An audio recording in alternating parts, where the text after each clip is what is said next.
जी नमस्कार दोस्तों। तो हमारी ऑनरेबल सुप्रीम कोर्ट ने रिसेंटली ही एक रिट पिटीशन में which goes by the name of Dhanya Kumar Jain versus bar council of India में अपने कुछ सजेशंस दिए हैं to the bar council of India which are quite important and you should know them. क्या सजेशंस दिए हैं, क्या वो की पॉइंट था जिसको हमारी ऑनरेबल सुप्रीम कोर्ट ने चेंज करने के लिए बोला है, वो हम इस वीडियो के माध्यम से भी समझेंगे और देखेंगे। तो हमारा करंट इलेक्शन सिस्टम जो respective bar council of the states and the district bar associations में चलता है वो ये है कि if there is any person who is already an office bearer of the respective district bar association, अगर उस व्यक्ति को इलेक्शंस लड़ने हैं तो first he will have to resign from his post in that particular district bar association and then only he can file for the nominations in the elections, forthcoming elections of the respective state bar council.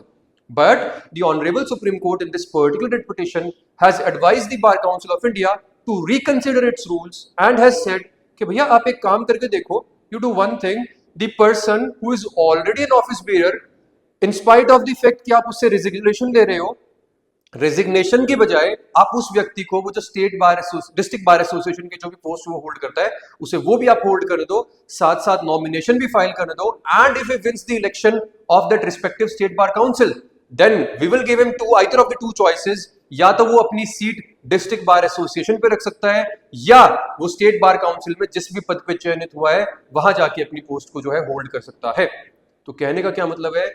अगर कोई व्यक्ति currently suppose president है किसी particular district bar association का and if he wants to fight for elections in the respective state bar councils, तो उसे पहले अपनी उस प्रेसिडेंट की पोस्ट से रिजाइन करना होता है। रिजाइन करने के बाद he can file for nominations and then he can contest the elections. But the honourable supreme Court has said let us do one thing. ये बार काउंसिल ऑफ इंडिया को सिर्फ एक रिकंसिडरेशन के लिए सजेशन दिया गया है। आप एक काम कीजिए, कोई भी ऐसे ऑफिस बीरर को आप उस पद को होल्ड करते हुए अलाउ कीजिए कि वो इलेक्शन लड़े। कल को अगर वो रिस्पेक्टिव स्टेट बार काउंसिल में इलेक्शन जीत जाता है then he will have to opt out of these two post कि वो किसी एक को ही चूज करेगा, या तो वो उस पर्टिकुलर डिस्ट्रिक्ट बार एसोसिएशन का ही वो पद संभालेगा या वो रिस्पेक्टिव स्टेट बार काउंसिल में जिस भी पद पे चयनित हुआ है उसे संभालेगा।